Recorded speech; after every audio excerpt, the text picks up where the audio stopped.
영어대 편입 수험생 여러분, 안녕하세요. 예, 그 독변사 편입논술학원에서 2022학년도 연고대 편입 합격생들을 초청해서 합격생 간담회를 준비했습니다. 저는 독변사 편입논술학원에서 연고대 논술을 강의하고 있는 김현수 선생님이고요. 특별히 오늘 스페셜 게스트 한 분을 소개를 했어요. 그래서 재작년에 연대 경영학과를 합격을 하고 이번에 또 면접에서도 많이 도와줬는데 한번 우리 자기소개 한번 해주실까요? 네. 안녕하세요. 저는 작년에 연세대학교 경영학과 편입학한 김거원이라고 하고요. 올해 연고대 그 편입학 과정에서 서류랑 면접 과정에서 조교로 활동을 하게 돼서 오늘 이렇게 세미나에 참석하게 됐습니다.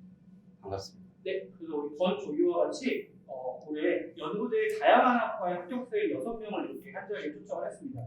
사실 이런 자리를 만드는 것 자체가 참 쉽지가 않은데 합격생 한 명 찾아보기가 힘든데 6명을 초청을 해가지고 연고대 논술을 준비하는 과정에서 있었던 과정들에 대해서 진솔하게 이야기를 들어보는 시간을 가져보도록 할게요. 자, 그럼 먼저 수험생 여러분들이 가장 궁금해하실 만한 거죠? 간단한 자기소개부터 이쪽에 계신 학생부터 한번 부탁드려도 될까요?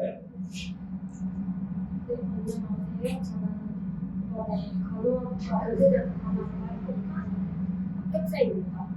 저는 이제 면접대를 해외에서 나왔고요. 학점은 4.0, 3.0, 3.6대 초반이었습니다. 네. 안녕하세요. 저도 이번에 연세대학교 간호학과 합격생이고요. 전적대는 인서울중앙학과이고 저는 직장생활 병행하다가 이번에 편입 지원하게 되었습니다. 전적대 4점은 3점 초반으로 지원하게 되었습니다. 저는 이번에 연세대 경영학과 합격했고 학점은 3점 후반대였습니다. 네. 간단한 자기소개 한번. 네, 안녕하세요. 저는 고려대 경영학과에 편입학하게 된 합격생이고요. 저는 경기도권에 있는 4년제 대학교에서 70학점을 취득하고 이후에 학점은행제로 학사학위를 취득했고요. 저 다음에 학점은 3점입니다. 네, 안녕하세요. 저는 이번에 연세대학교 교육학부에 편입하게 된 학생입니다. 전적대는 인서울 4년제이고요. 학점은 3점 후반대입니다. 안녕하세요. 저도 연세대학교 간호학과 합격한 합격생이고 전적대는 인서울 4년제였고 학점은 3점 초반이었습니다. 네, 이렇게 들어보니까 전적대가 해외 대학교도 있고 그다음에 학점은행제로 학위를 취득하시는 분도 있으시고 학점대도 이렇게 다양한 배경에서 편입을 준비해서 합격을 하신 것 같아요. 그러면 이제 궁금한 게 일반적으로 연고대 편입을 결심한다는 게 사실 쉬운 선택이 아닐 수 있는데 왜 연고대 편입을 결심을 했는가? 그리고 혹시 연고대 말고 다른 이제 편입영어학교들 있죠? 편입영어학교들이랑도 같이 병행해서 준비를 했는지 아니면 연고대 준비에만 올인을 했는지 궁금하거든요. 네, 답변해 주실 수 있을까요? 제가 편입을 결심하게 된 계기는요. 먼저 저는 이제 편입영어를 준비하지 않았고 연고대에만 올인해서 준비했는데요. 그 이유는 제가 학점이 그렇게 높지가 않았기 때문에 앞으로 바꿔야 나가야 할 그런 것들이 필요했어요. 그 중에서도 논술이었고 그렇게 해서 편입을 결심을 하게 되었는데 1년 동안 준비하면서 제가 바꿀 수 있는 건 딱 하나밖에 없었다는 생각에 되게 열심히 했었던 것 같아요. 네, 그래서 연구대 편입을 결심을 했습니다. 저도 앞에 분이랑 비슷하게 이미 뭐 학점이나 영어 성적 결정된 부분이라서 앞으로 바꿀 수 있는 부분을 좀 많이 알아보다가 편입 전형이 연구대에 있어서 준비하게 되었고 저는 사실 연구대가 가고 싶어서 편입을 했다기보다는 간호학과 자체가 가고 싶어서 전형을 찾다가 이제 연구대 편입을 결정하게 됐습니다. 네, 저는 이제 학과 이제 동일계를 졸업했는데 이제 다른 진로를 결심하게 되면서 컨설팅 업계나 로스쿨 같은 좀 더 나은 진로를 한번 꿈꿔보고서 지원하게 되었습니다. 그러니까 얘기를 들어보니까 어떻게 보면은 연고대 자체를 목표로 했다기보다는 본인이 바꿀 수 있는 걸 위해서 연고대 결심을 했던 거네요. 좋습니다. 여기도 간단히 편입 계기랑 편입 병행 여기 좀 알려주세요. 저는 이제 편입 영어와 논술을 초반에는 같이 준비를 했었는데 이제 논술이랑 편입 영어를 비교하다 보니까 제가 논술에 좀 더 맞고 그 논술을 더 잘할 수 있을 거라고 생각을 해서 연고대 편입 논술로 준비를 했습니다. 저는 이제 학업적인 부분에서 좀 그 사회에 나와서 좀 공부를 하다 보니까 좀 학업적인 부분이 부족하다고 느껴서 대학교에 연고대에 들어가서 좀 더 공부했으면 좋겠다는 계기로 준비하게 되었습니다. 저는 일단 연고대 편입을 결심하게 된 계기는 두 가지가 조금 복합적으로 작용했는데, 첫 번째로는 제가 원래 진로를 조금 로스쿨이나 이쪽으로 생각을 하고 있어서 그걸 준비하는 데는 그래도 연고대라는 게 어떻게 보면 조금 더 좋은 선택지가 될 수 있었던 거고, 두 번째는 제가 이제 비동일계로 이번 합격을 하게 됐는데, 이제 전적대에서 전공도 뭐 공부도 그래도 열심히 했지만 조금 다른 분야, 이제 저 같은 경우는 교육학과에 대해서 여러 가지 계기로 인해서 공부를 해보고 싶다는 것이 이제 이 두 가지가 결국 복합적으로 작용했습니다. 그리고 편입 영어는 사실 저는 학교랑 병행을 해야 됐기 때문에 제 나름 판단으로는 편입 영어랑 논술을 두 개 다 같이 하기에는 어렵다고 생각해서 연고대 편입을 결심하게 됐습니다. 저도 앞에 분처럼 간호학과 자체를 가고 싶어서 편입을 결심했고요. 편입 영어랑은 병행을 안 했는데 그 이유가 우선 간호학과는 편입 영어로 갈 수 있는 학교가 제한적이고 그리고 편입 영어는 영어 자체를 잘하는 사람이 너무 많기 때문에 시작점이 거의 비슷한 논술로 대학을 가는 게 더 시간적인 것에서 좋다고 생각했습니다. 얘기를 들어보니까 공통적인 게 그냥 나는 연고대라는 좋은 학교를 가고 싶어서 편입했다라고 하시는 분은 한 분도 없고, 대부분 본인의 진로를 위해서 그리고 더 나은 발전과 공부를 위한 수단으로 선택을 하신 거네요. 권 씨 같은 경우는 이미 이제 연대를 편입해서 다니고 있는데, 권 씨는 편입 계기가 혹시 어떤 건가요? 저는 동일계였고, 사실 좀 솔직히 말씀드리면 그렇게 뭐 입학 성적이 크게 차이 나는 학교도 아니었기 때문에 그랬는데도 그 연고대에서만 제가 가고 싶은 어떤 진로 계열로의 진입이 활발한 업계들이 있고, 네, 그거는 사실인 것 같아요. 그리고 그러다 보니까 또 관심 있는 어떤 학생의 분포가 연고대의 이상부터 좀 올라왔을 때 확연히 좀 활성화되어 있는 그런 것들이 꽤나 있어요. 근데 그러다 보니까 학교에서 제공하는 그 강의도 훨씬 더 딥하게 다양하게 제공되는 커리큘럼도 실존하고 있고, 그런 점이 좀 복합적으로 작용했습니다. 저는. 네. 그러면 이제 공통적으로 처음부터 연고대를 딱 타겟으로 삼아서 준비를 하신 건데, 그럼 이제 뭐 휴학을 하고 준비를 한 건지 아니면은 학교라든지 뭐 직장이랑 병행을 해서 준비를 한 건지 좀 그게 궁금하거든요. 어떻게 준비했을까요? 예. 주말에는 일을 했어요. 그럼 아르바이트 같은 거? 네. 저는 일단 지금 공항에서 근무하는 직장인이어서 다행히 수업 시간이 오후 시간대에 있어서 퇴근하고 학원에 수업 들어오고 좀 심할 때는 학원 수업 끝나고 출근하고 이런 식으로 해서 저는 같이 병행해서 준비했어요. 매일 직전이나 병행해 주세요. 네.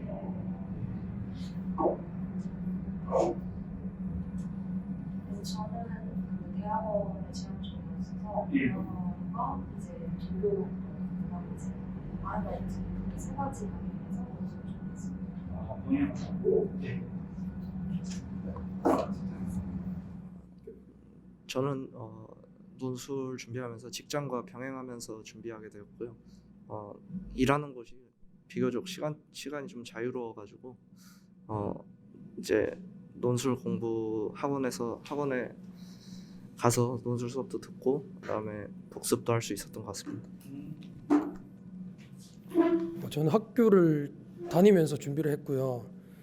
그래서 이제 학교 수업이나 뭐 다른 활동들도 하면서 이제 그 따로 시간을 내서 논술 공부도 같이 했습니다. 학교라고 얘기하셨습니다. 저도 2학기간 학교 공부를 같이 하면서 논술 준비했습니다. 그럼 전부 직장이나 학교랑 병행을 하셨고 이 편입만을 위해서 휴학을 하신 분이 한 분도 없네요. 근데 건 씨도 제 기억으로는 직장이랑 병행해서 준비하신 것 같더라고요. 예, 맞습니다. 완전히 그때 어떻게 병행하셨죠 그때? 저는 네. 그 회사 1년간 다니면서 응. 그 온라인으로 거의 했었죠. 아, 이제 맞아요. 여기 학원이랑 거리가 좀 있어가지고 네. 그때 비대면으로 수업이랑 네. 참석했는데 선생님이 되게 타이트하게 잘 해주셔가지고 여기서 제가 잠깐 저희 학원 자랑을 좀 하자면 네. 저희 라이브방 시스템이 굉장히 잘 되기 때문에 직장이랑 병행하는 학생들 특히 군인들도 굉장히 수강을 많이 했어요. 그래서 직장이랑 병행해서 온라인으로 수강하고 뭐 시간 되면 하고 나서 대면 수업 듣고 하는 거에 대해서 전혀 다들 이렇게 지장이 없어서 다니기가 좀 편하지 않았을까라는 생각이 드는데 결국은 이렇게 평소에 하던 공부나 직장 생활이랑 병행을 하면서 틈틈이 논술을 준비해서 다들 합격에 이뤘다는 공통점이 있네요. 근데 저희가 일부러 그런 학생들만 초청한 게 절대 아닌데 나오니까 그런 저는 색다른 느낌이 듭니다. 좋습니다. 그러면은 논술에 대한 본격적인 이야기를 좀 해보려고 하는데요. 이제 많이들 학생들이 좀 염려하고 궁금해하시는 게 뭐냐면 이 논술이라는 게 이 공부할 경험 베이스라고 그러죠. 베이스가 있어야 되는 거 아니냐. 네, 그리고 또 논술을 공부를 하면 언제부터 시작을 해야 되느냐 이런 것들에 대해서 많이 궁금을 하시는데 한번 본인이 예전에 논술 공부를 해본 적이 있었는지 소위 말하는 논술 베이스가 있었는지랑 그 다음에 언제부터 논술 공부 시작했는지를 한번 이야기해 주시면 좋을 것 같아요. 네, 저는 이제 해외에 굉장히 좀 오랫동안 있었기 때문에 고등학교 때부터 있어서 논술 공부라고는 전혀 해본 적이 없습니다. 그렇겠죠? 네. 당연히 없고요. 그리고 논술 준비는 이제 5월부터 논술을 완전히 처음이었고 5월부터 시작하셨으니까 비교적 빠른 시기에 시작을 하셨죠. 네. 저도 일단은 전적대를 졸업한 지가 너무 오래됐고 네. 이미 직장 생활을 한 지가 좀 됐다는 네, 거죠? 저는 거의 6년 가까이 직장 생활을 하고 있었던 중에 네. 이제 편입을 결심을 하게 돼서 사실 저는 전적대도 면접으로 가서 네. 아예 논술은 처음이었고요. 네. 학원에서 저도 작년에 이렇게 설명회 준비해 주신 거 듣고 3월부터 바로 3월부터 바로 네, 시작을 했다. 그래서 12월 시험 때까지 네, 꾸준히 네. 그러면 9개월, 10개월 정도 학원에서 작년에 처음 공부를 하신 건데요. 네네. 예.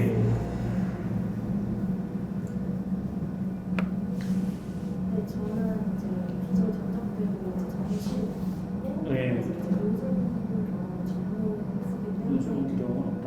좀 짧게 준비하는 게 맞다고 생각을 해서 네. 3월부터 이제 준비한 1월까지 학원을 꾸준히 했어요. 3월부터 바로 시작하셨고, 네, 우리 어머니 학생들은 한번. 저도 논술 공부 경험은 전혀 없고요. 그다음에 논술 준비는 3월부터 시작했습니다. 논술 공부 경험 없고 3월부터 오늘 우리 말 맞췄나요? 아니죠. 네, 그렇습니다. 저는 그 대학 입시 때 네. 그 수능 치고 막 수시논술 치기 직전 그 반짝하는 그 잠깐 그 시간 했던 경험은 있고요.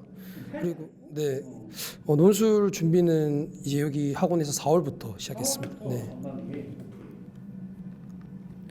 저도 전에 논술 공부해본 적은 없고 4월부터 수강했습니다. 그러면은 또 공통점이 있네요. 전부 논술 공부는 사실상 경험이 없는데 시작을 굉장히 빨리 했다. 그래서 늦어도 5월, 4월부터 꾸준히 공부를 해서 이 성과가 있었던 거네요. 그러면은 사실은 논술 공부를 꼭 해보지 않았더라도 전반기에 빨리 이렇게 시작을 하면 충분히 여러분들처럼 합격할 수가 있다. 실제로 제가 봐도 합격생들한테 논술 공부의 경험은 그렇게 중요하지 않다. 빨리 시작한 학생일수록 유리하다. 이런 겁니다. 자, 그러면 사실 제가 수험생이라면 일단은 논술 공부를 결심을 했어요. 근데 사실 논술을 가르치는 학원들이 되게 많잖아요. 뭐 과외를 받을 수도 있고, 뭐 제가 뭐 이름을 말할 수도 없지만 여러 가지 학원들이 있는데, 저희 부편사 편입논술학원에 이렇게 일찍부터 등록을 결심했던 계기라든지 이유가 있을까요? 저는 궁금해요. 학생들이 어떻게 오는 건지. 저도 당연히 이제 부편사 편입 논술학원 외에 다른 사학원에 상담을 한 바퀴 다 돌았어요? 네. 신중하게 네, 결정을 그렇죠. 그 계기는 이제 저희 독단사 노사학원 가면 그 비대면 예. 기대면서. 네, 그 수업이 되게 중요했던 것 같아요. 왜냐하면 저는 이제 한 번 들은 강의를 그때 바로 이제 이게 습득하는 게 아니고 저는 두세 번은 반복을 해야 되기 때문에 네. 그래서 저는 그 수업 배우는 게 너무 하게 되었어요. 아, 기대면 수업 시스템이 계속 이제 강의를 복습을 할 수 있게끔 제공이 되니까 계속 보고 시스템적인 부분에 있어서 메리트를 느꼈다. 네. 그렇습니다. 저 같은 경우에는 일단 보편사 카페에서 예. 보고 등록을 하긴 했는데 네. 저는 개인적으로 대형학원을 별로 좋아하지 않는 사람이어서 대형학원은 조금 꺼려지는 게 있으세요? 약간 꺼려지는 게 예. 학생들 관리가 좀 잘 안 되고 그렇죠. 이제 뭐 선생님과의 교류도 없어서 네. 저는 이제 여기 보편사 편입논술학원에 선생님들도 많으시고 예. 그 첨삭하는 시스템을 미리 보고 음. 그 다음에 이제 설명해 왔는데 등록해도 괜찮겠구나 해서 등록하게 됐어요. 네. 네, 저도 이제 앞에 말씀해주신 분이랑 공통점인데 예. 일단 그 편협이랑 병행을 안 했기 때문에 네. 논술만 전문적으로 학원에 좀더 신뢰가 가고 음. 그다음에 이제 학원 프로그램이 이제 대면이랑 비대면 모두 운영되고 네, 다양한 선생님이 계셔서 네. 다양한 수업을 들을 수 있다는 게 가장 큰 점이었습니다. 맞습니다. 왜냐면 저희 학원은 작년부터 모든 선생님들의 수업을 줌으로 오픈을 했기 때문에 소속반과 상관없이 본인이 시간만으로 한다면 모든 선생님의 수업을 다 들을 수가 있죠. 그쪽에 프리패스라고 할 수 있는데 그런 점에도 메리트가 있고. 근데 건 씨는 생각해보니까 도쿄사 편입논술학원 왜 등록하셨어요? 저는 정말 해도 되는지 모르겠는데 저는 네. 사실 보편사 학원에 오기 전에 네. 그 대형 학원 한 곳이랑 네. 과외도 받았었어요. 아, 그래요? 보편사 학원이 세 번째 학원이에요. 아. 그래서 그 시스템을 다 경영하고 난 결과 제가 느낀 거는 네. 그러니까 저희 학원이 실제로 그 수업 중에 네. 학생들한테 이렇게 구체적인 질문을 이렇게 일일이 다 답변을 하는 게 되게 자유롭잖아요, 저희 학원. 저희는 라이브 버치니까. 네, 근데 이전에 제가 속했던 학원이나 과외는 네. 조금 그런 분위기가 아니었어요. 일방적 강의에 가까웠고 근데 음. 그러다 보니까 그 스타일을 따라가지 못하는 학생은 네. 그러니까 기계적으로 그런 구조나 설명을 받아들일 수는 있는데 네. 본인한테 체화가 잘 안 된다고 해야 할까요? 그래서 어느 수업이 진척이 어느 정도 지나면 네. 따라가는 학생과 따라가지 못하는 학생의 차이가 너무 급격하게 벌어져서 그렇죠. 네, 좀 그런 데서 차이를 느꼈고 첨삭도 되게 저희는 진짜 꼼꼼하게 하잖아요. 저희 네. 피드백도 되게 구체적이고 학생 시각에서 딱 잡고 이해할 때까지 하는 네, 그런 체계의 차이가 저는 좀 크다고 생각을 해서 네, 저도 현수쌤 수업 들었지만 그런 면에서 진짜 좀 학생의 시각에서 네. 이해하고 설명을 하려는 좀 노력이 좀 더 저는 구체적으로 느껴졌어요. 학생 입장에서. 네, 그래서 저는 네, 그랬었어요. 우리 그러면 여기 있는 학생들도 한번 네. 왜 보편사 편입논술학원을 선택하였는가? 저는 학원을 결정하는 데 있어서 그 눈에 보이는 실적을 우선시하는 편인데 실적 수익, 그쵸? 네. 몇 명을 합격시켰느냐? 가장 인문사회 논술에서 네. 합격자를 최다 배출한 학원이 가장 많은 합격생이 있었다. 도편사 논술 학원이라고 제가 확인을 했기 눈에 때문에 보이는 객관적인 증거만 있는다. 그렇습니다. 너무 좋은 자세 같습니다. 그래서 제가 들어가서 수강을 해보니 예, 이제 강의력이나 예, 커리큘럼이나 그렇죠. 충분히 납득할 만한 그런 서비스를 제공하고 있었고 예. 그래서 만족하고 다녔고 결국 합격하게 됐습니다. 이유가 깔쌈하네요. 좋습니다. 사실 이 얘기를 제가 하려고 했는데 네. 이 지금 또 해도 돼요. 좋은 얘기예요. 근데 저도 사실 다른 분들이랑 다 이유가 비슷하거든요. 예. 그러니까 저는 딱 두 가지가 첫 번째는 예. 이 편입 논술, 그러니까 편입이라는 카테고리 안에 논술이 있잖아요. 근데 그 논술을 전문적으로 여기는 논술만 가르친다. 이 부분에서 저는 조금 좀 신뢰를 딱 얻을 수 있었고 할 수 있었고 이제 두 번째는 아까 말씀하신 대로 아무래도 학원을 이제 고를 때 저도 사실 똑같거든요. 이게 이 학원에서 얼마나 많은 합격생 뭐 아니면 1차 합격생이라든지 그 수를 배출해 내느냐가 제일 중요하다 생각해서 아무래도 그 부분에 있어서 도편사 논술학원이 제일 훌륭했다라고 판단해서 네, 여기 다니게 됐습니다. 학생들이 소비자인데 소비자 입장에서 그 구매하려는 뭐 재활할까 용역의 어떤 검증을 하는 것도 매우 중요하다고 생각을 해요. 그래서 항상 저희가 매년 하고 있는 게 투명하게 1차 합격자들과 최종 합격자들을 합격증을 다 카톡으로 이렇게 해가지고 공개를 하고 있는데 그런 거를 왜 하냐면 단순히 실적을 자랑하려는 게 아니라 정확한 정보를 제공을 해서 학생들한테 이제 선택할 수 있는 근거를 주는 거죠. 그런 것들이 학원 선택에 상당히 도움이 됐던 것 같아요. 그렇습니다.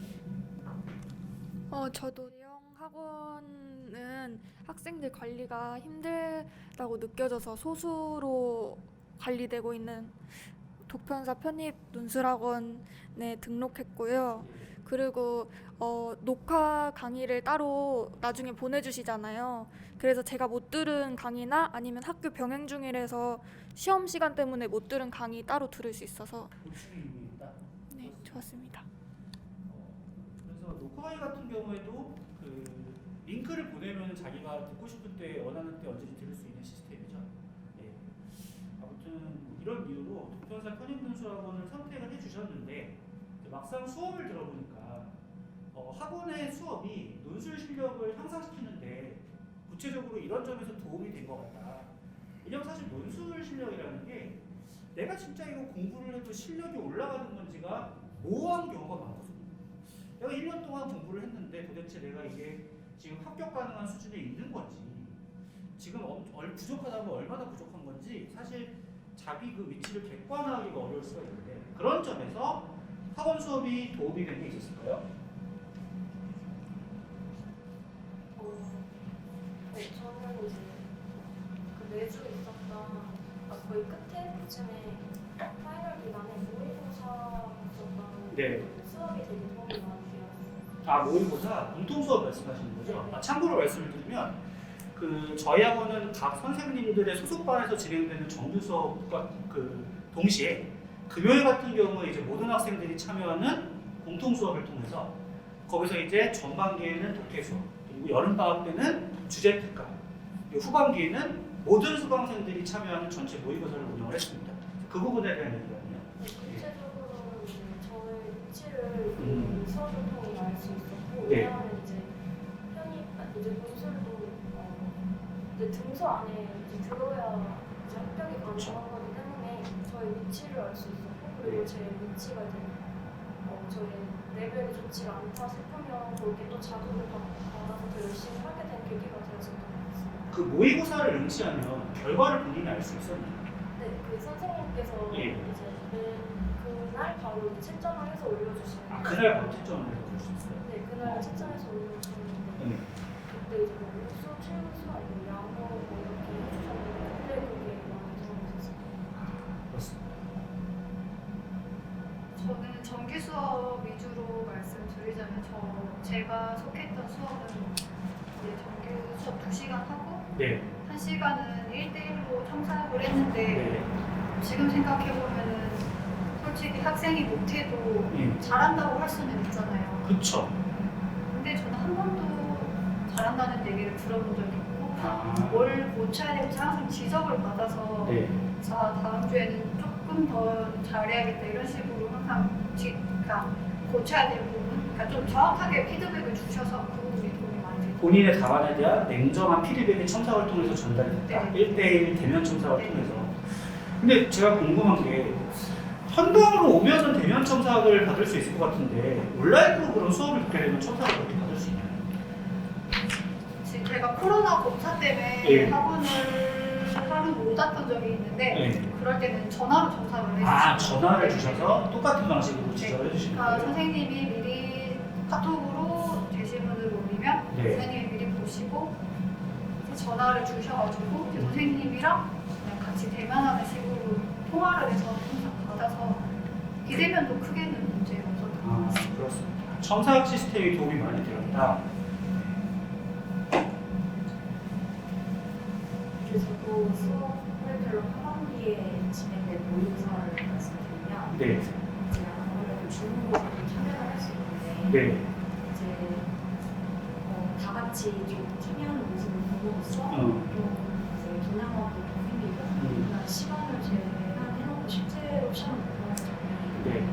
시험장에 갔을 때 많은 도움을 주었던 것 같습니다. 모의고사가 그쵸 시험장 분위기처럼 업로드돼서 1초라도 늦게 올리면 잘라버리겠죠. 어떤 사람이 그런 점들이 그 긴장감이 있었다 이렇게 보세요. 네, 그런 분이 계셨잖아요. 네, 그렇습니다. 여기 한번 또 어떤 점이 도움이 될까요? 저는 이제 학원 수업이 이제 처음 시작할 때는 이제 독해 방법론에 대해서 이제 저는 배우게 되었는데 독해 방법론을 수업 시간에 배울 수 있었나요? 그렇습니다. 그래서 이제 논술 지문을 이제 접근하는 데 있어서 네. 좀 더 이해 그 깊이를 좀 깊게 들어갈 수 있는 그런 게 인상적이었고요. 또 이제 모의고사 이제 실전 경험이 중요하다고 생각하는데 네. 이제 모의고사가 이제 일주일에 뭐 정규 수업이나 아니면 금요일 날 이어지는 모의고사 같은 경우에 이제 2번, 3번 이렇게 진행이 되다 보니까 네. 이제 직접 이제 고사장에 가서도 이 모의고사 실전 경험이 이제 연습처럼 이제 잘 나와가지고 긴장 없이 풀게 됐던 것 같습니다. 그래서 그게 도움됐던 것 같습니다. 공통적으로 모의고사에 대한 말씀 나눠주시는데 실제로 저희가 이걸 느낀 게 뭐냐면 고려대 같은 경우는 항상 시험 시간이 부족하거든요. 이 학교가 제한 시간이 너무 타이트하다 보니까 이번에 저희 같은 경우에는 시간 안에 답안을 작성 못하는 학생이 진짜 거의 없었어요. 저는 그것은 진짜 모의고사의 어떤 힘이 아니었나 싶습니다. 네. 저는 일단 그 이제 학원 수업을 듣다 보면 첨삭도 받겠지만 이제 선생님 예시 답안을 볼 때가 있어요. 네. 근데 그 예시 답안이 이제 잘 된 글이라고 저는 표현을 하는데 잘 쓴 글? 근데 이게 잘 쓴 글을 저는 그 가치가 엄청 높다고 생각하거든요. 그러니까 제 글과 그 선생님의 글을 비교해 가면서 어떤 부분이 조금 모자라구나. 그리고 이 답안 구성을 어떻게 내 것으로 만들지에 대한 과정, 연습이 저는 조금 합격에 큰 도움이 되지 않았나 생각합니다. 기준점으로 삼을 잘 쓴 글을 선생님의 예시 답안을 통해서 알 수 있었다. 그쵸. 사실은 그 여기서 제가 TMI 한 말씀 드리면 일반적으로 논술 선생님들이 예시 답안을 잘 안 줘요. 그러니까 뭐 학교 측에서 작성한 예시 답안을 주는 경우는 있어도 본인이 직접 쓴 예시 답안을 주는 경우는 사실 많지 않은데 저는 왜 예시 답안을 선생님이 주는 게 중요하다 생각하냐면 이런 거죠. 선생님이 시험장에 들어갔다면 난 있었을 것이다. 약간 그걸 학생들한테 시범을 보여준다랄까요? 저는 그런 게 되게 중요하다고 생각을 해요. 그런 것들이 좀 도움이 된다. 저는 같이 수강하는 학생들 답안 보면서 많은 도움을 받았는데 같이 수강하는 학생들의 답안을 볼 수 있어요. 네, 그랬는데 그 같이 수강하는 학생들 답안 보면서 제가 부족했던 어휘나 네. 부족했던 사고, 뭐 글의 방향 이런 것들 네. 새로운 부분 볼 수 있어서 더 다양하게 글을 쓸 수 있었던 것 같습니다. 네. 공통적으로 말씀해 주시던 게 첨삭, 그리고 예시답안 제일 많이 나왔던 게 역시 모의고사. 하반기에 시작했던 모의고사를 통해서 실제 시험처럼 훈련을 할 수 있었다. 그리고 이제 저희가 그 여름 방학 같은 경우에는 아까 말씀드렸다시피 공통 수업으로 주제 특강을 했잖아요. 그래서 다양한 뭐 철학이라든지 사회학이라든지 여러 가지 논술에 나올 수 있는 배경 지식들을 다뤘는데 혹시 그 수업도 도움이 되었을까요? 네, 저는 이제 공통 수업에도 여러 가지가 있지만 저는 주제 특강이 큰 도움이 됐었던 것 같아요. 왜냐하면 이제 저는 전공을 하면서 한 번도 뭐 경제라든지 뭐 사회에 대해 들어본 적이 없었어서 그쪽 분야의 지식이 정말 부족했었는데 문외한이었었는데 이제 주제 특강을 통해 뭐 경제, 뭐 사회학 아니면 뭐 다양한 사회 이슈들에 대해서 이제 뭐 철학, 역사 뭐 이런 것들도 다 다뤄서 이제 그쪽에서 지식을 많이 쌓고 배경 지식으로 많이 할 수 있었던 것 같아요. 그리고 이제 그거는 제시문을 읽을 때 새로운 주제에 대해서 조금 더 친숙할 수 있었던 그런 점에서 도움이 되었었던 것 같아요. 네. 저는 금요일 공통 수업을 이제 정규 수업이 없는 날에 주로 이제 현장에서도 듣고 녹화 강의도 들었는데 공통 수업을 들으면은 주제 특강에서 그 주제 특강 선생님이 뭐 철학사의 인물이 나오면은 이건 꼭 알아야 된다. 그걸 항상 강조를 해주셨는데 시간이 지나도 그게 기억이 나더라고요. 이 사람이 나오면 이 개념은 꼭 알아야 된다. 근데 그게 저는 실전 그 연세대 풀 때도 그 개념이 생각이 나서 시험이 나왔어요. 네. 그래서 이거는 이렇게 쓰면 되겠다 해서 저는 덕을 많이 봤던 것 같아요. 네네네. 주제 특강 때 배웠던 그 인물이 시험에 실제로 나와서 답안을 쓸 때 도움을 받았다. 아, 인물은 아니고요. 그 인물에 대한 개념이 나왔죠. 네네네네네.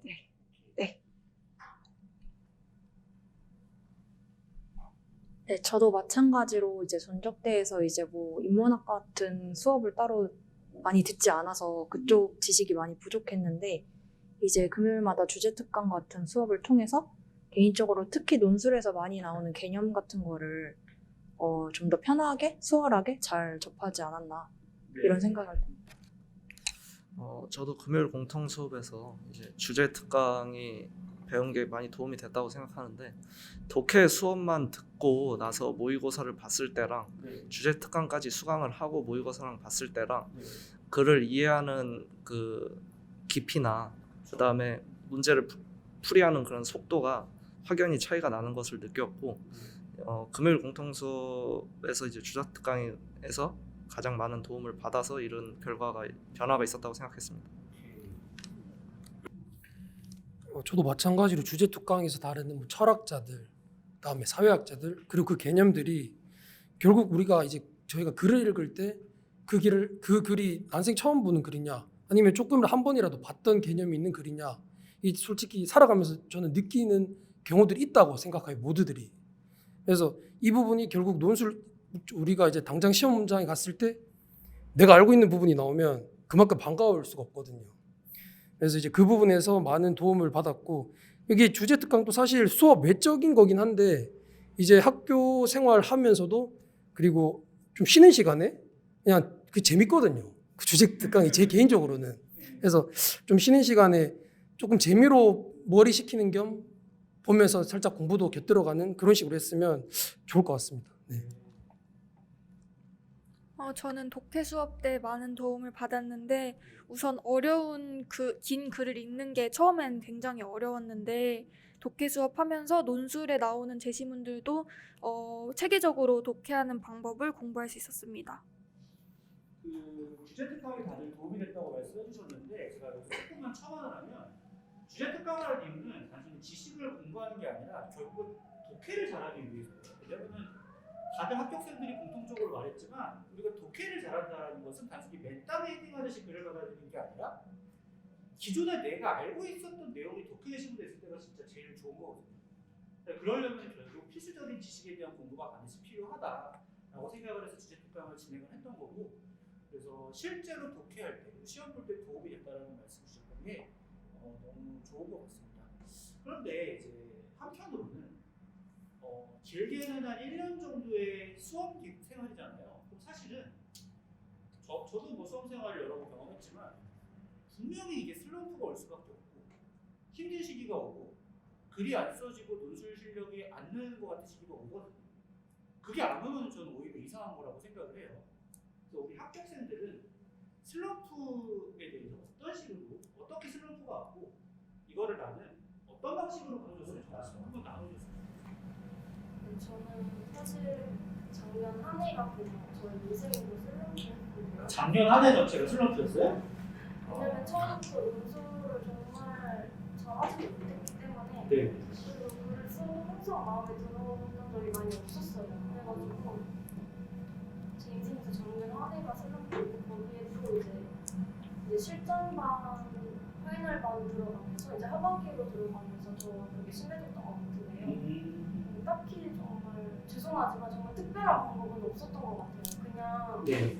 하는 것밖에 없더라고요. 그냥 해라. 네, 그냥 이거 이겨낼 수 있는 거는 그냥 더 열심히 하는 것밖에 없었던 것 같아요. 근데 저 갑자기 학생 말 들으면서 김연아 선수 생각났어요. 그 김연아 선수가 그렇죠. 옛날에 그 점프 연습할 때 어떤 기자가 와서 물어봤거든요. 이거 왜 하냐? 어떤 뭐 마음가짐하냐 물어봤을 때 김연아 선수가 막 짜증내면서 이렇게 답했어요. 그냥 하는 거예요. 이렇게. 그냥 한다고. 이유 없이. 완전히 루틴으로 그냥 습관처럼 하는 거죠. 뭐 나는 반드시 올림픽에서 금메달을 따야 된다, 연고대를 가야 된다, 이게 아니라 그냥 한다. 그게 제가 생각하기엔 가장 좋은 방법이 아닐까 싶어요. 그냥 했다. 예. 그렇습니다. 그냥 하면 된다. 저는 사실 작년에 직장이랑 병행을 하다 보니까 그냥 너무 바빠서 슬럼프 느낄 겨를도 바쁘니까 슬럼프가 없었다. 없었고 예. 근데 지금 생각해보니까 만약에 제가 한 선생님 수업을 오래 예. 들어서 어떻게 보면 좀 슬럼프라기보다 좀 지겨울 수도 있을 것 같긴 한데 저 왜냐면 보는 얼굴 또 그쵸, 보고 또 그쵸. 보고 하니까. 근데 이게 학원에 선생님이 많으니까 아. 뭐 그냥 좀 공부하기 싫으면 오늘은 그냥 이 선생님 수업 한번 들어볼까? 예. 그래서 듣고 또 들었는데 그 선생님이 내가 뭐 몰랐던 부분을 알려준다든지 약간 좀 인생에 도움이 될 만한 조언을 해주신다든지 그냥 저는 작년 한 해 그냥 딱히 슬럼프는 없고 예. 잘 지냈던 것 같아요. 그렇습니다. 저는 이제 슬럼프가 없었다고 할 수는 없는데 네. 사실 좀 독해서 커리큘럼 예. 적극적으로 이어갔는데 좀 고민이 생기고 걱정이 생기는 부분이 예. 그럴 때 이제 뭐 선생님들이나 이제 원장쌤이랑 좀 적극적으로 상담을 하려고 노력했고 예. 그다음에 오히려 그럴 때 좀 쉬고 이제 주말에 줌으로 녹화된 강의를 좀 듣는다거나 아니면 주제 특강 같은 거를 들으면서 좀 리프레시하는 시간을 들는 것 같습니다. 네. 아, 은근히 그 주제 특강에 리프레시 용도로 활용이 많이 됐네요. 재밌었어요? 그래요. 전 생각도 못했습니다. 저는 솔직히 말씀드리면은 네. 슬럼프가 없었는데 아, 슬럼프가 없어요? 네. 왜 없었는지에 대해서 좀 생각을 해보니까 네. 저는 논술이 재밌더라고요. 아, 네. 논술이 재밌어서 슬럼프가 없었다? 이거 잠깐 이거 편집해야 되는 거 아니야? 그래서 제가 제 조언이 이게 도움이 될지 모르겠는데 네. 좀 재미를 한번 붙여봐라. 아, 슬럼프가 논술에 없다면. 재미를 붙여봐라. 아, 근데 이 말이 진짜 맞는데요. 저는 지금도 논술이 재밌어요. 논술이 진짜 얼마나 재밌는 건지 몰라요, 여러분. 지금 강의하면서도 재밌어요. 그래서 그래서 글을 지금도 논술이 너무 재밌는데, 코드가 맞는 것 같은데?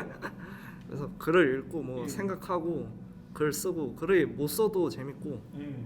잘 글을 못 써도 써도 재밌어요. 못 써도 못 쓴 대로 못 재밌고 써도 못 쓴 대로 재밌고. 잘 써도 잘 쓴 대로 잘 재밌고 쓰면 잘 쓴 대로 재밌고. 그래서 좀 슬럼프가 혹시 오신다면은 예. 한번 좀 재미를 느끼는 방향으로 한번 아, 접근해 보셔라 조언해드리고 예. 싶습니다. 훌륭한 학생이군요. 논술은 재밌다. 슬럼프가 없다. 좋습니다. 저도 그 슬럼프라고 부를 수 있을 만한 시기는 예. 아마 이제 학업을 병행하다 보니까 네. 이제 저희 그 연고대 논술 시험 날짜가 웬만하면 2학기 기말 그 시험 겹친단 말이에요. 거의 겹치죠. 그래서 그때 조금 예. 논술도 이제 시험 얼마 안 남아서 막 이거 계속 했던 것도 보고 그다음에 새로운 것도 조금 풀어보고 막 이러는 와중에 예. 학교 공부, 기말 공부 그다음에 이제 프로젝트 이런 것들을 하는데 그 당시에 저는 조금 압도됐거든요. 해야 될 것들에 당장 그 시기에 해야 될 게 많으니까. 딱 그 짧은 시기. 근데 이제 저는 조금 저도 첫 번째 말씀하신 대로 비슷한데 그냥 해야지 하고 막 그냥 좀 하자. 혼자 도망친 곳에 낙오는 없다 뭐 이런 마인드로 그냥 무조건 하자 그냥 끝까지 다 해보자 해서 사실 그 학교 성적도 잘 받았고 뭐 합격도 할 수 있었던. 두 마리 토끼 다 잡은 거네요. 그쵸. 근데 좀 힘들었어요. 힘들었다. 하지만 그냥 한다. 저도 슬럼프다 이런 건 딱 없었긴 한데 예. 약간 나중으로 갈수록 시험 가까워질수록 이제 떨어질 것 같다는 생각이 계속 드니까 떨어질 것 같다는 생각이 자꾸 들었어요? 네. 왜요? 글쎄요. 떨어질 것 같다는 생각이 계속 들어서 그냥 멀리 뭐 3개월 뒤 이런 생각하지 말고 네. 뭐 내일 첨삭 받을 거 글 쓰자 이런 식으로 눈앞에 있는 거 열심히 하려고 했던 것 같아요. 맞아요. 근데 이제 말씀해준 것처럼 논술 공부한 학생들이 다른 뭐 영어나 이런 거 준비한 학생들보다 슬럼프에 덜 빠져요. 왜냐하면 논술을 즐기고 그냥 눈앞에 출시하는 거예요. 이유 없이 그냥 오늘 써야 되는 글이 있으면 쓰고 첨삭하고. 약간 저는 그렇게 생각을 해요. 먼 미래를 볼수록 슬럼프는 더 심해져요. 내가 과연 이 1년 후에 합격을 못하면 내 인생은 또 그 악마의 구렁텅이에 빠져들어가지고 인생을 말아먹고 이런 생각하지 말고 그냥 오늘 하루하루에 충실하자. 저도 미래를 안 봅니다. 저도. 왜? 1년 후에 어떻게 알아? 근데 오늘의 강의에 충실하면 재밌어요. 갑자기 제 얘기를 하거든요. 혹시 건 씨는 이게 제가 든 생각인데 네. 이게 전 불합격생도 되게 많이 봤단 말이에요. 근데 보면은 약간 특징 중에 하나, 물론 일반화할 수 없겠죠. 사람은 다 다르니까. 근데 이렇게 좀 뭔가 이렇게 천자가 넘는 글을 읽고 네. 자기 머리로 시간 내에 정리하고 원고지로 옮기는 작업이 되게 인지가 많이 들어가잖아요. 피로하잖아요. 그러니까 평상시에는 저희 세대 특징이 다 정보를 동영상으로 접하고 텍스트 긴 것도 읽기 싫어하잖아요. 근데 그걸 네. 집중해서 본다는 게 네. 스트레스란 말이에요. 사실 누구에게나. 그렇죠. 그럴 경우도 그런 경험 거의 없고. 근데 그러다 보니까 그날 배운 수업이라든지 내일 당장 첨삭을 받아야 되는 게 있으면 이걸 하기 싫으니까 계속 미루다가 전날에 이제 첨삭 받아야 되니까 막 꾸역꾸역 쓰고 이게 습관이 되면 글 쓰는 것 자체가 되게 큰 숙제처럼 느껴진단 말이에요. 고통스럽죠. 네, 고통스러우니까 그날 수업 들은 거 바로 복습하고 이게 말씀해 주신 대로 합격생들은 대부분 다 이게 루틴이 맞아요. 비교적 일정한 편인데 숙제도 안 듣고, 되고. 네. 근데 이제 꼭 불합격하시는 분들을 보면은 수업 듣고 정리하고 자기 답안으로 다시 작성하고 이런 과정을 이렇게 미루다가 그 첨삭을 위한 다 작성을 하는 거죠, 급하게. 이제 그러면 실력 향상에도 도움이 안 되고 이게 데일리 루틴이 안 생기다 보니까 이렇게 뭔가를 읽고 정리해서 논술 답안을 쓰는 것 자체가 되게 고통스러운 과정으로 좀 이렇게 각인되는 분이 꽤 많은 것 같아요. 적지 않아요, 제가 볼 때. 굉장히 많은 학생이 사실 그렇게 네. 시달리죠. 근데 그러면은 이제 1년이 슬럼프가 되는 거죠, 통. 그럴 수 있죠. 예. 근데 그런 학생이 제법 많은 것 같고 그런 습관 중에 안 좋은 단점이 시간 안에 답안을 작성하는 사람이 별로 없다는 거예요. 그렇죠. 예. 미리미리 하는 연습도 안 돼 있고 급하게 글 쓰는 연습만 하다 보니까 배우는 것 정리가 정리대로 안 되고 시간 내에 작성은 작성대로 못하고 또 그러다 보니까 계속 스트레스가 오고 이런 루틴을 가지면은 이제 노출 공부하는 것 자체가 스트레스가 될 가능성이 높아서 학원에서 내주는 루틴만 잘 따라가도 좀 좋아하는 된다. 자기 루틴을 잘 지켜라. 네. 굉장히 중요한 말이라고 생각을 해요. 네.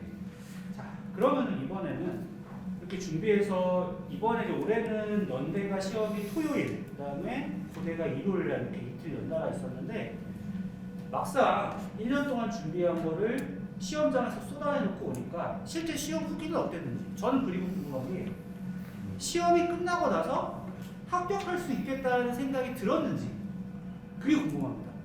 시험 후기랑 과연 합격 예상이 됐는가? 딱 이제 나오자마자 네. 개인적으로 저는 이제 같이 수강했던 친구랑 앞뒤로 앉아서 네. 같이 들어보고 시험을 봤거든요. 네. 근데 나오자마자 서로 답을 비교해보는데 네. 너무나도 다른 거예요. 그래서 내가 망했나 싶어서 네. 또 나와서 정문으로 왔는데 이제 또 모여있잖아요. 저희 수강생분들이 예. 하나도 저랑 같은 방향을 쓰신 분이 없었던 것 같아요. 헐. 그래서 나 망했구나. 망했구나. 그리고 연대를 끝내고 이제 고대 열심히 해야겠다. 네. 배경문에서 나와 있는 게 아니다. 이제 이제 호랑이의 기운으로 간 거야. 이제 호랑이 가자. 다음날 고대 거를 열심히 해보려고 했는데 네. 또 고대 그렇다고 해서 하루 시간이 많지가 않았잖아요. 그래서 이제 선생님 특강만 들으면서 그런 거 열심히 조금 더 해보고 또 이제 시험을 봤는데 여기도 망했구나. 고대도 망했구나. 호랑이랑도 인연이 없구나. 나 어떡하지? 네, 그것도 이제 또 다른 분들이랑 방향이 많이 다르게 섰더라고요. 어쨌든 그래서 합격 예상을 전혀 할 수가 없었고 근데 왜 합격한 거예요? 저도 잘 학교의 실수가 아닐까 전선 오류가 아니었을까. 그럴 수 있겠네요. 했던 것 같아요. 그리고 또 개인적으로 저는 이제 편입 논술 전에 수시 논술도 이제 경험사가 없었는데 네. 그런 이제 실전 경험들이 많이 도움이 됐던 것 같아요. 실제로. 그렇습니다. 선생님이 빼주셨던 네. 그 특강이나 다 있었는데 그게 이제 수시 논술에 이번에 나왔을 비슷하게 나왔어가지고 그 롤즈랑 노즈. 네네 네, 맞습니다. 그래서 되게 나왔던 저는 시험 붙는 날 생각하면은 좀 웃겼던 게 네. 자리를 연대 같은 경우에는 자유석이라서 아, 지정석이 아니죠? 네, 지정석이 아니라서 일단 자리를 잘 잡아야겠다 해서 좀 일찍 갔어요. 근데 네. 옆자리에 그 앉으신 분 자료를 보는데 저희 학원 학생인 것 같아서 학생들이. 저는 좀 약간 부담스러워서 자리를 한번 옮겼어요. 네. 옮겼는데 그 앞자리에 또 저희 학원 학생이 그래서 자리를 제가 그날 부산스럽게 한 2번을 옮겼어요. 그래서 여치여치 연대는 그렇게 시험을 보는데 네. 앞에 말했듯이 저는 영어제 시험을 제일 먼저 봤는데 네. 그 측강에서 나온 그 개념어가 나와서 됐다 이제 연대는 됐다 연대는 됐다 했는데 이제 나오고 나니까 틀렸던 게 생각이 나면서 이제 됐다 했는데 틀렸어요? 썼는데 네. 이제 쓰고 나오면서 복기를 하잖아요. 아, 시험 복기를 네. 하는데 이건 좀 틀렸겠구나. 틀렸는지 어떻게 알아요? 그냥 저희 추측. 추측. 그래서 고대를 좀 더 잘 보자 했는데 네. 고대는 너무 또 생각을 또 많이 해서 네. 고대는 안 되겠구나. 그래서 고대보다는 그래도 연대가 좀 더 되겠거니 하고 네. 봤었고 좀 우여곡절도 연대에서 좀 많아서 네, 좋습니다. 저는 일단 시험장 갔을 때는 네. 그냥 최선을 다하자 할 수 있는 것만 다 하고 오자 이런 생각을 했고 일단 발목 구성이라던가 원하는 글 구성이나 분량은 모두 이제 실전에서도 연습했던 것처럼 완성을 할 수 있었거든요. 네. 그래서 좋은 결과로 1차는 분명하게 가자. 연고대 2개 다 1차에 합격했어요? 네, 그런 실제로도 그럴 것 같았어요? 실제로는 네. 사실 연대는 조금 말렸다 약간 이런 조금 말렸다? 군대는 이제 연대를 경험당하고 다음날 갔기 때문에 네. 그런 실수를 많이 하고 있다. 실제로는 둘 다 붙었고. 네. 우리 이쪽은 어떻게? 저는 연고대 시험장에서 둘 다 에피소드가 있었는데 에피소드가 뭐고? 네. 아까 그 노출도 즐기고 그렇죠? 네, 연대 같은 경우에는 제가 좀 예비로 그 수험표를 2장을 뽑아갔는데 네. 처음에 들어갈 때 네. 이제 그 검사를 받고 이제 스티커를 수험표에 붙여준단 말이에요. 근데 이제 그 수험표를 나중에 이제 감독관이 가져가게 되는데 네. 제가 그 2장 중에 스티커가 안 붙은 거를 감독관이 가져간 거예요. 그거 어떻게 돼요? 그래서 이제 시험이 시작됐는데 네. 갑자기 감독관님이 오셔가지고 저 수험표에 스티커가 없는데 네. 수험표 어딨냐고. 그래서 가방에 있다고 가방에 다 넣었는데 네. 그래서 제 가방을 시험장에서 시험 중에 가져가서 막 뒤지시는 거예요 앞에서. 네. 그런 상황에서 이제 정신도 없이 이제 시험을 봤는데 음. 근데 막상 시험은 정말 잘 본 느낌이었어요. 왜냐면은 제가 평소에 개요를 안 짜고 글을 작성하는데 네. 개요 안 짜고 작성하면 한 30분 남을 것 같은 거예요. 네. 그래서 시험장에서 시간이? 네, 그래가지고 좀 약간 만반의 그런 최선을 다하자 해서 개요도 평소에 안 짜는데 짜면서 풀어가지고 한 15분 남았어요. 그러고 다시 한 2차, 3차로 계속 확인했고 그래서 시험장 나와서 합격 최종 합격까지는 모르겠는데 1차 합격은 할 수 있겠다라고 생각을 했습니다.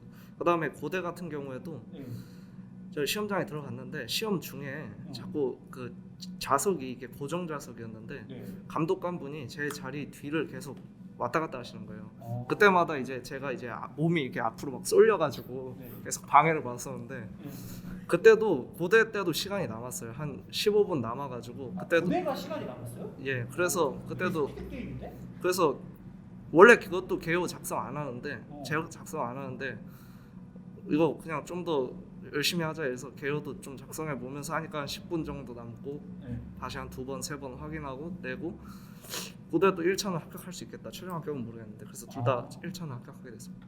둘 다 1차를 붙었어요? 그렇습니다. 굉장히 허영은 되게 뭐라고 해야 되죠? 훌륭한 학생 같습니다. 방해받고 1차 다 하게 됐습니다. 방해를 받아도 한 1차 정도는 받게 붙는다. 좋은 마인드인데요. 먼저 연대 같은 경우에는 제가 원래 들어가기 전에 막 그 어떤 문제가 나오면 어떻게 답안 구성을 하고 개요를 짜고 막 이런 시뮬레이션을 머리로 계속 돌리면서 네. 갔거든요. 시험 내적인 거 얘기되죠. 근데 이게 1번 문제가 3자 비교가 안 나왔잖아요 이번에. 전형 비교 나왔죠.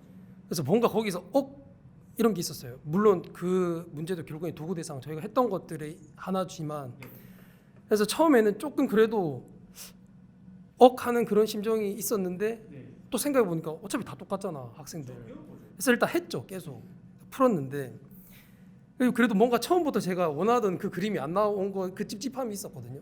근데 이제 이번에서 제가 사실 이번에 그 자료 해석에 조금 공부할 때 공을 들였는데 이번에 좀 잘 풀리는 거예요. 딱 그냥 그냥 제가 봤을 때는 뭐 이런 함의점들이나 이런 비교 뭐랄까 기준점들 포인트들, 그러고 이제 시험장을 나왔는데 일단 복기를 해봤거든요. 제가 카페 가서. 근데 제 생각은 논술 시험은 복기가 잘 되면 조금 잘 치지 않았나라는 생각이 있어요. 그래서 복기가 다 되길래 그래도 느낌은 조금 괜찮다라는 생각이 있었고, 고대 같은 경우에는 이제 바로 다음 날 시험을 치러, 사실 이것도 제가 연대 치자마자 사촌 누나 결혼식을 갔거든요. 그것도 가야 되잖아요, 서울인데. 갔다가 또 막 오랜만에 가족들 모이고 했는데 제 나름의 리프레시한 시간이라고 하지만 좀 몸도 힘들고 뭐 그런 상황에서 다음 날 시험을 치러 갔는데 사실 고대도 말씀하신 대로 아까 타임어택이죠. 저는 타임어택이었거든요. 와, 일단 저는 시작하면서 바로 개요 쓰고 막 다 쓰고, 사실 개인적인 느낌으로는 고대가 좀 더 좋았거든요. 근데 최종은 연대 합격으로. 네. 그러니까 느낌이랑은 아니었던 거네요. 그쵸. 네. 저는 연대 떨어질 줄 알았고, 떨어질 줄 알았어요? 네, 왜냐면 그 영어 제시문이 나오는데 네. 거기서 완전 핵심 단어가 무슨 뜻인지 모르겠는 거예요. 모른다.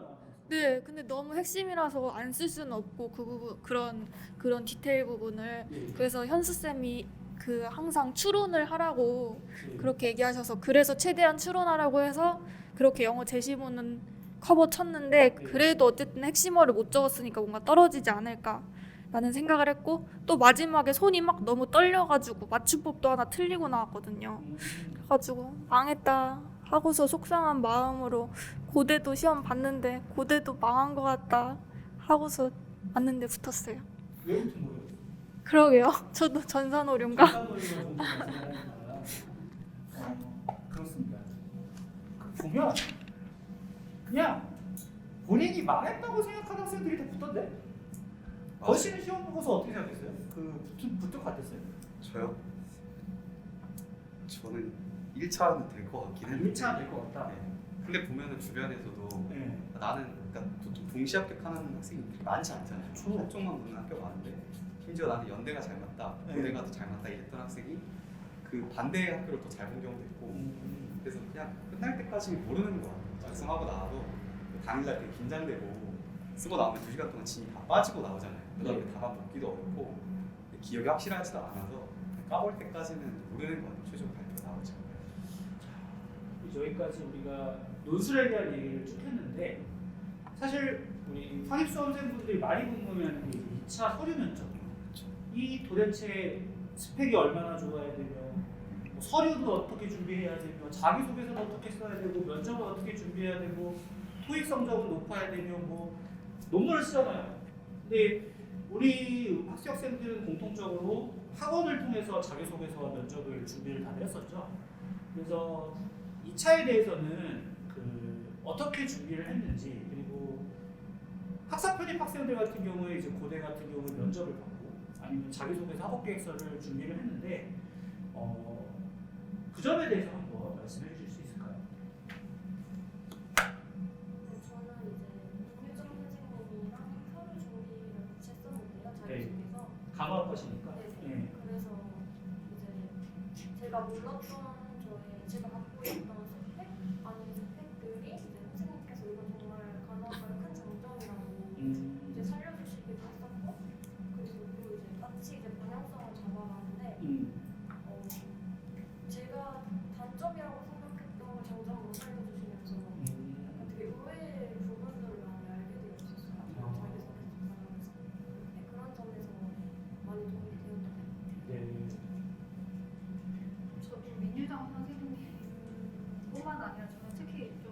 시간이 많아서 그런지 저는 원장님이랑 좀 같이 준비를 많이 했었는데 네. 그러니까 학원에 학생들이 많음에도 불구하고 이제 원장님이 보통 학생들의 상황을 다 알고 계시거든요. 그래서 너는 여기를 하나 더 써보자 해서 학교를 하나를 더 쓰게 됐고 그리고 자기소개서도 원장님이랑 같이 준비했는데 원장님이 너무 타이트하게 해주셔서 한 네. 번은 체에서 토했거든요. 참석 과정에서? 아니요 끝나고 끝나고? 네. 그래서 참석 과정에서 토했다고 해서 이런 거를 딱그 썸네일을 달아야 되는 그건 아니라서 아쉽네요. 그래서 그 정도로 원장님이 진짜 스파르타로 네. 다 저는 안 될 것 같은 학교라고 솔직히 미련이 없는데 네. 이제 원장님은 어떻게든 얘를 붙여줘야겠다는 그런 게 너무 느껴지시고 그래서 너무 이렇게 해주시니까 그래서 제가 체하고 토하고 너무 살라고 근데 나중에 살펴서 감사를 드려서 알겠습니다. 저도 이제 자기소개서 작성 이제 하는 데 있어서 학원에서 편집 시작해서 이제 괜찮은 교수님 네. 그걸 선정해 주셔서 이제 그분이랑 이제 계속 매일 며칠 동안 이제 커뮤니케이션 하면서 작성해서 완성해 줄 수 있었고 이제 면접 과정도 이제 학원에서 거의 한 3주말 동안 준비해 줬었는데 네. 저는 거의 그 5일 중에 한 3, 4일을 매일 나와서 맞아요. 그렇게 연습 진짜 많이 했어요. 뭔가 조교님이랑 맨날 같이 했었거든요. 이제 아무래도 학원에서 이제 합격하신 조교님들이 많으시니까 네.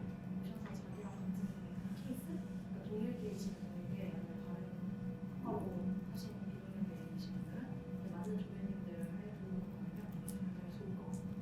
실제로 그래서 고려대 경영학과 이번에 학사 편입 12명 선발하는데 저희가 이번에 8명 하고 있죠. 그 8명이 전부 다 학원에서 사실상 숙식을 가르치다시피 했던 그 추억의 얼굴들 맞아요. 너무 많이 봐서 이제 조금 덜 보고 싶은 그런 얼굴들이었어요. 맞아요. 그쵸? 네. 그렇게 하니까 또 다 붙었어요. 맞아요. 진짜 다 붙었어요. 네. 우리 한번 네. 저는 자기소개서 이제 준비 과정에서는 제가 최초에는 네. 행정학과를 지원하고 싶어가지고 네. 행정학과로 자기소개서를 준비하다가 막판에 경영학과로 바꾸게 됐는데 네. 그래서 짧은 시간 안에 경영학과 자기소개서를 써야 됐는데 정말 김현수 선생님이 아직도 기억나는 게 새벽 4시에 이제 그 새벽 4시? 새벽 4시 했어요? 예, 어. 전화로 이제 참석하게 됐는데 네. 제가 자다 일어나가지고 30분 동안 네. 거의 40분 동안 싸우면서 참석을 하게 되는데 그게 그래요? 예, 그 정도로 이제 선생님들이 이제 열정적으로 이제 도와주시고 예. 이제 면접 같은 경우에는 예. 정말 이제 실제로 면접을 들어가면 굉장히 이제 긴장이 되고 그러는데 이 면접에서 이제 굉장히 타이트하게 면접을 준비하게 되기 때문에 학원에서 그런 부분이 실제 면접장에서 좀 긴장감을 줄이고 또 자기가 준비한 말들, 준비했던 것들을 다 이제 표현할 수 있게 되었던 것 같습니다. 도움이 됐던 것 같습니다. 그 싸웠다 그랬잖아요. 네. 아니, 기억이 날 것 같은 게 네. 나도 왜 싸웠지 알 것 같은데 아니 왜냐면은 그 자기소개서라는 게 정답이 없기 때문에 학생은 이런 식으로 쓰고 싶은데 내가 보기에는 다른 방향이 더 좋은 것 같을 수도 있어요. 근데 그러면은 싸웁니다. 왜 그러냐면 그래야 좋은 거거든요. 왜냐면 일반적으로 야 닥치고 내가 전문가니까 시키는 대로 써 이러면은 그 사람 자소서가 아니게 돼가지고 좋은 결과가 안 나오고 저는 그 학생들과의 그 싸움을 굉장히 중시해요. 많이 싸울수록 자기소개서가 맞아요. 좋아져요. 그래서 우리 면접 때도 너무 많이 싸웠지. 그렇죠. 네. 그래서 이제 추억이 많이 항상 이렇게 적절한 거리가 필요한데 너무 그 추억이 많아가지고 거리두기를 해야 될 것 같은 시점에 또 다시 반가운 얼굴들을 만났어요. 그래서 아무튼 너무 좋고요. 우리도 좀 싸우지 않았나? 네. 일단 그 편입을 준비하시는 분들 뭐 연령대가 다양하겠지만 뭐 예를 들어서 일반 편입 준비하시는 분들은 막 2학년 재학 중에 오시는 분들도 많을 거란 말이에요. 근데 그 자기소개서라는 게 사실 그 나이대에 많이 써보는 분들도 계시겠지만 전 아닌 사람들도 많다 생각하거든요. 근데 이제 그 부분을 사실 저희가 이제 1차 합격 후에 하는 그 면접이랑 자소서 그것도 있지만 그 전에 여기 학원에서 미리 자기소개서를 어떤 식으로 썼으면 좋겠고 어떤 거는 피해라 이거를 알려주는 그 동영상 세미나 같은 게 많거든요. 그러니까 그 부분이 제가 아까 말한 거기에 해당하시는 학생분들은 좀 많이 도움을 받을 것 같고, 그리고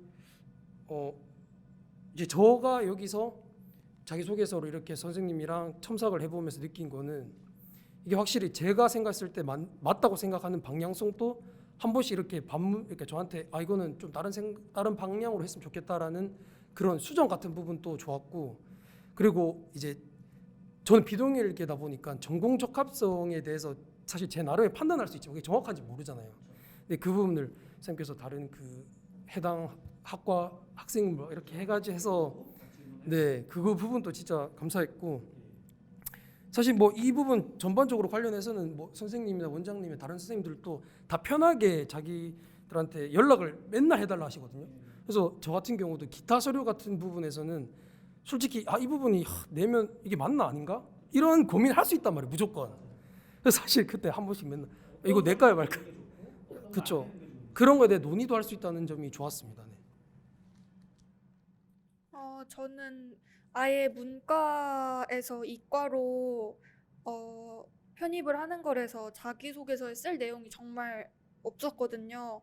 근데 이거 자기소개서 쓰기 몇 개월 전부터 선생님이 이런 교양 들어보세요, 이런 교양 수강 신청해서 들으세요 해가지고 들었던 과목들을 자기소개서에서 많이 녹여내서 그런 부분들을 보고 아마 교수님께서 전공에 대한 관심이 있는 학생으로 봐주셨지 않았을까. 이런 게 학원에서 도와주지 않았으면 못했을 거라고 생각합니다.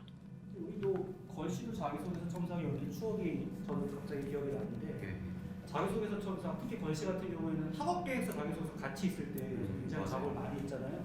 어땠었어요? 저희가 그때 제출 전날에 같이 선생님 집에서 밤새면서 했잖아요. 맞아요. 점심 먹을 때 제출 5시간 남기고 해요 진짜. 네. 그때 그 정도로 진짜 되게 디테일하게 서로 언쟁도 해가면서 또 싸웠지 그때. 네, 싸움 많이 싸웠죠. 저는 그 자기소개서 첨삭하면 학생들이랑 하여간 그 싸움 기억밖에 안 나요. 맞아요. 네.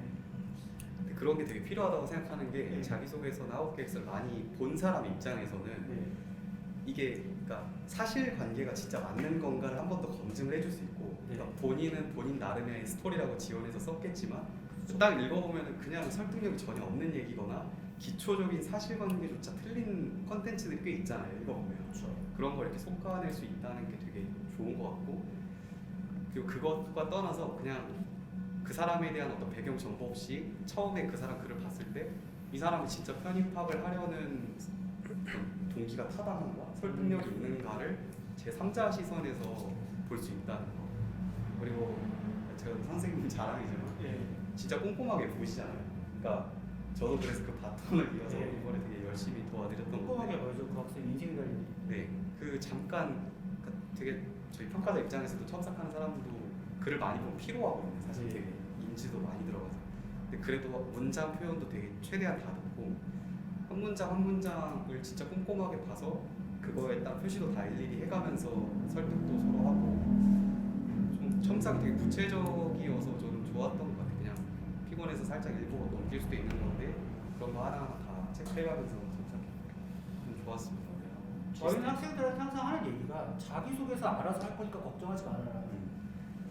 그런 말 많이 하는데 저는 자기소개서도 때에 맞춰서 정말 그 학생에게 최적화된 형태로 준비를 하고 그것이 또 좋은 결실이 나타난 것 같습니다.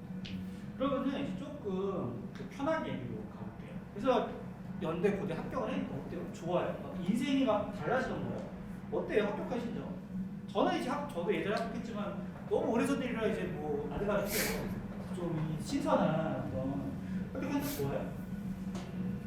말도 못하죠. 말도 못한다. 어떻게 말해요? 처음에는 말이 안 나왔고 믿을 수가 없었죠. 처음에. 전산후리 아닌가? 이거 그렇죠. 맞나?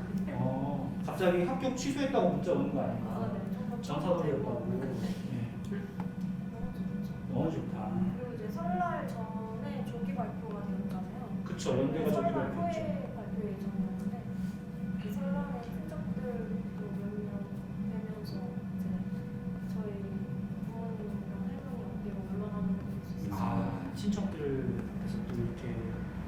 그렇죠.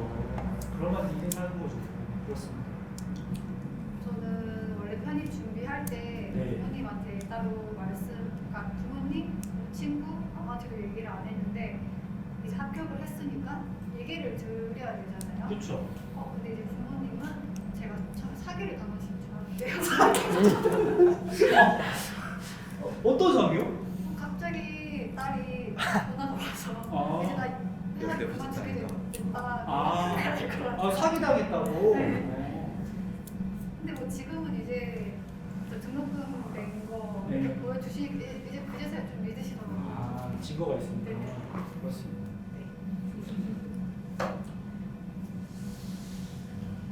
네, 저는 이제 설날 전에 연대를 보고 이제 최종 탈락에 대해서 좀 침울해 있었는데 네. 또 제가 시험 준비를 가족이나 친구와 아무한테도 안 하려고 했어서 네.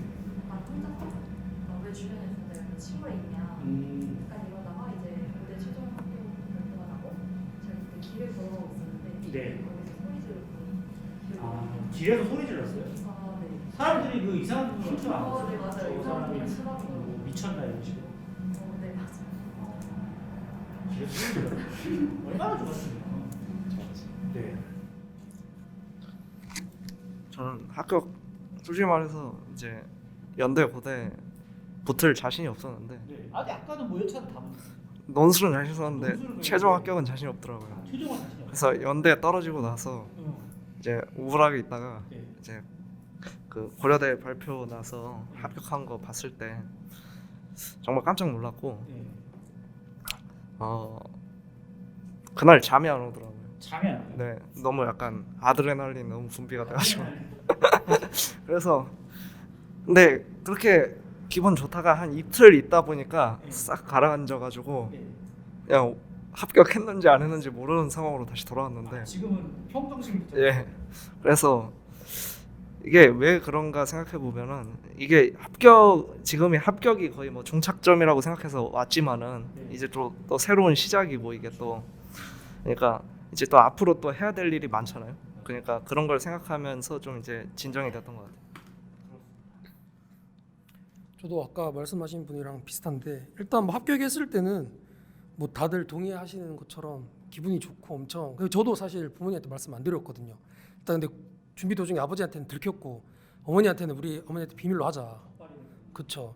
근데 어머니한테는 진짜 최종 합격하고 말씀드렸단 말이에요. 근데 어머니도 엄청 좋아하셨고 이제 아까 말씀하신 분이랑 좀 동의하는 그러니까 바가 뭐냐면 사실 이게 편입이 끝이라고 볼 수 있는데 그러니까 그렇게 생각하면 안 되지만 근데 이제 진짜 어떻게 보면 편입이 이제 3학년으로 들어가면 저희가 전공이 원래 1, 2학년 때 좀 많이 듣고 3, 4 줄여 나가잖아요.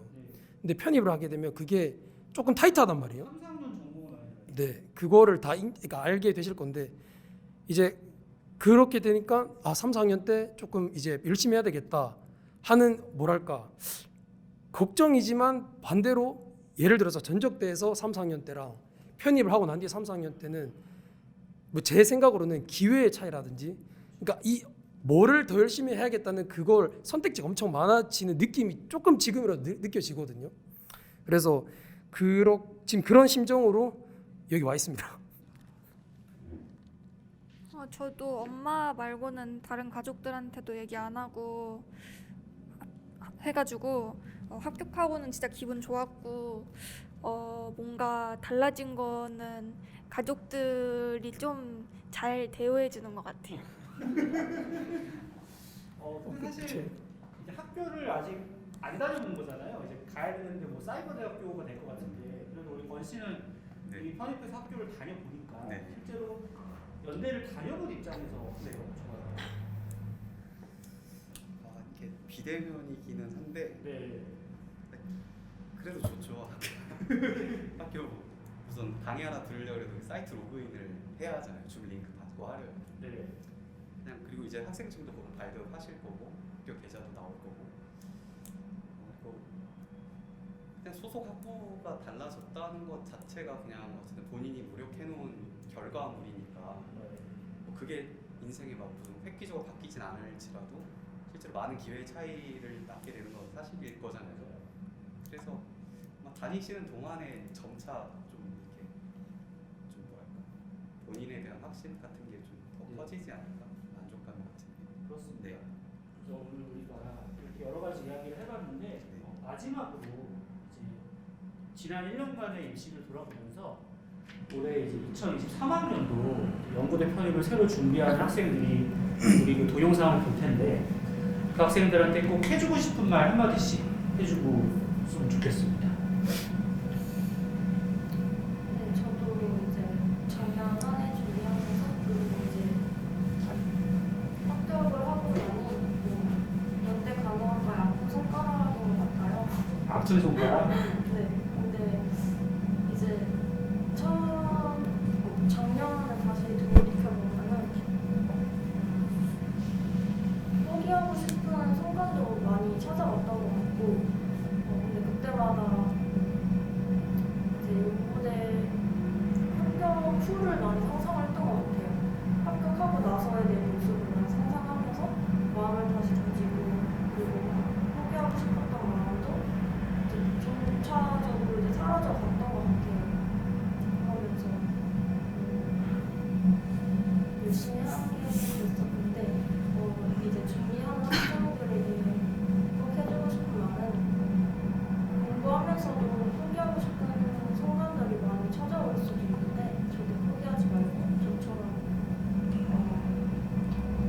끝까지 하다 보면 이제 좋은 결과가 있지 않을까 싶어요. 저도 정말 결과를 예상할 수 없었기 때문에 포기하지 말고 끝까지 하라는 말씀을 꼭 드리고 싶네요. 네. 저는 여기 계신 분들이랑 조금 다르게 직장 생활을 같이 병행하면서 준비했는데 준비하면서 숨어서 회사에서 공부도 하고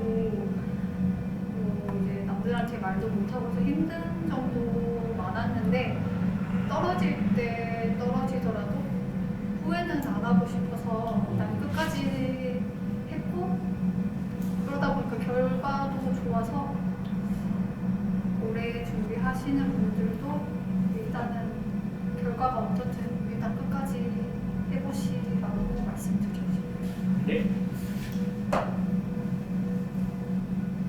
네, 그 연구대 편입 준비하시는 분들 좀 크게 고민하시는 게 아무래도 시험을 준비하는 기획이 뭐 약간 이런 게 아닐까 싶은데 1년 동안 그 학벌 결과를 떠나서 좀 하고 싶은 거 후회 없이 준비하고 스스로에 대한 좀 확신도 얻고 이제 최종적으로 합격을 하게 되면 또 다른 시작을 얻을 수 있는 기회니까 하고 싶으시다면 한 번쯤은 해보는 걸 추천드리고 싶습니다. 연고대 편입이라는 게 절대 쉽지는 않아요. 분명히 좀 어려운 부분이 있고 변수도 많고, 근데 이제 열심히만 한다면은 한번 해볼 만한 게임이다, 이렇게 말씀드리고 싶습니다. 이제 지금부터 시작하시는 분들은 막상 논술을 시작하면 일단 뭐 여러 가지 반응이 있겠죠. 이게 뭐냐, 할 줄 뭐 이게 뭐지? 아니면 조금 하면 되겠다, 이런 생각들을 가질 수 있는데, 이게 저도 사실 처음 했을 때 제가 잘하고 있는 건지 잘 못하고 있는 건지 조금 판단이 잘 안 되더라고요. 그리고 해도 뭔가 비슷한 것 같고, 근데 제 생각에 논술은 이렇게 계속 쌓이다가 한 번에 실력이 좀 빵 오르는 그런 종류의 시험인 것 같거든요. 그래서 저는 만약에 이제 시작하시게 된다면 어차피 이왕 마음 먹은 거 끝까지 하면 분명 그 임계점에 도달하실 수 있다라고 말씀을 드리고 싶고, 조금 다른 얘기로는 그 이제 1년이잖아요. 1년이 이제 짧은 기간이 아닌데 그 동안에 본인이 이제 어쨌든 결심을 한 거니까 편입을, 그러면 그 자기가 원하는 학과 몇 개를 추려서 나중에 자소서나 면접 때 쓸 수 있는 재료들을 지금 이제 시간이 아직 많이 남아 있으니까 조금이라도 챙겨 가시는 게 조금 제 생각엔 바람직하다고 생각합니다. 네. 저는 논술 완전 처음 배워보고 다른 사람도 그렇지만 어렸을 때도 글 때문에 상 타본 적이 단 한 번도 없거든요. 그 정도로 진짜 글을 정말 못 쓰는데 그래도 논술 배우면서 충분히 연고대 갈 수 있도록 노력하면 논술 공부 열심히 하면 충분히 여러분들도 가능하니까 연고대 편입이다 논술 처음이다 이래서 미리 겁먹지 말고 꼭 한 번쯤은 도전해 보셨으면 좋겠습니다. 우리 건 씨는 네. 마지막으로 학생들한테 해주고 싶은 거 있어요? 지금 실제로는 12월 중순이 시험이니까 네. 1년이 아니라 한 9개월 남짓 남았단 말이에요 벌써. 10개월도 안 남았어요. 그렇죠. 그리고 학교 2학기를 다닌다고 쳤을 때는 중간고사, 기말고사 대비 기간을 빼면 한 8개월 가량 정도 남았을 거예요. 실질적인 시간은. 근데 그 시간이 짧으면 짧고 길다면 진짜 긴 시간인데 사실 편입에 대한 별의별 속설이 많잖아요. 뭐 스펙부터 어렸을 때부터 책을 많이 읽은 학생이 유리하다부터 막 글쓰기 대회 같기도 하고 마치 그러니까 뭔가 실체가 없는 어떤 시험을 향해 돌진하는 느낌이 강하잖아요. 막연해 보이고. 근데 그런 어떤 위험 요소를 제거하려고 돈 내고 학원을 다니는 거잖아요. 그러니까 수강을 좀 일찍 하셨으면 좋겠고 그리고 학원에 등록하셨으면 그냥 학원 커리큘럼 믿고 그냥 쭉 좀 따라갔으면 좋겠어요. 차분하게 시키는 거 제대로 해오시고 피드백도 다시 받으셔서 작성도 다시 하시고 왜냐면 실적으로 증명을 해왔잖아요. 그러니까 그걸 따라와서 이만한 합격생이 나왔다는 거는 그 정도 하면은 붙는다는 얘기랑 저는 거의 같은 말이라고 생각을 해서 그냥 이런저런 속설이라든지 잡생각 좀 접어두고 학원에 등록하셔서 그냥 그 커리큘럼 따라서 쭉 차분히 따라가셔도 경험해본 사람으로서 1차 합격에는 큰 문제가 없지 않을까. 그냥 논술 학원에 왔으면 편안하게 학원만 따라가도 1차 합격에 저는 큰 문제 없을 거라고 생각해서 그러다 보니까 개인차가 있을 테니까 좀 빨리 등록해서 준비 시간이 길수록 좀 유리한 건 맞는 것 같아요. 맞습니다. 여기 있는 학생들이 전적대 배경도 다르고 학점도 다르고 모든 것이 다르지만 한 가지 공통 분모는 빠른 시기에 논술 공부를 시작했다는 그게 공통 분모 같아요. 그리고 저도 간담회를 해보면서 느낀 게 다들 상황이 조금씩 다르지만 어떤 하나의 일관된 메시지가 있다. 아마 우리 수험생 여러분들께서도 이 간담회를 처음부터 끝까지 시청하셨다면 분명히 느끼셨을 거라고 생각이 돼요. 그래서 제가 드리고 싶은 말씀은 이미 연고대 편입에 대한 그 논술 준비 과정에 대한 모든 이야기를 우리 여기 있는 학생들이 잘 해줘가지고 저는 붙일 말이 없고 저는 마지막으로 이 말씀을 드리고 싶어요. 결과는 인간이 완전히 통제할 수 없지만 최선을 다해서 진짜 다른 거 하나 하지 않고 오직 우리 학생들을 연고대에 합격시키기 위해 단 하나의 목적만 가지고 최선을 다해왔고 지금까지 결과로 증명해왔고 앞으로도 결과로 증명할 걸 약속드립니다. 그래서 어떤 학생이든지 간에 후회 없는 도전을 같이 해보고 싶다면 언제든지 독서사 편입 논술학원의 문을 두드려 주시면 최선을 다하도록 하겠습니다. 그래서 오늘은 이렇게 2022학년도 연고대 편입 합격생을 만나가지고 간담회를 해봤고 이 간담회를 통해서 우리 연고대 편입을 준비하는 수험생분들이 조금이라도 도움이 되셨으면 좋겠습니다. 네, 저는 독편사 편입논술학원에서 연세대 고려대 편입논술 그리고 올해부터는 또 경찰대 언어논리 강의를 담당하게 된 김현수 선생님이고요. 이제까지 시청해주셔서 정말 감사드립니다. 네, 인사하고 물러가겠습니다. 여러분 감사합니다.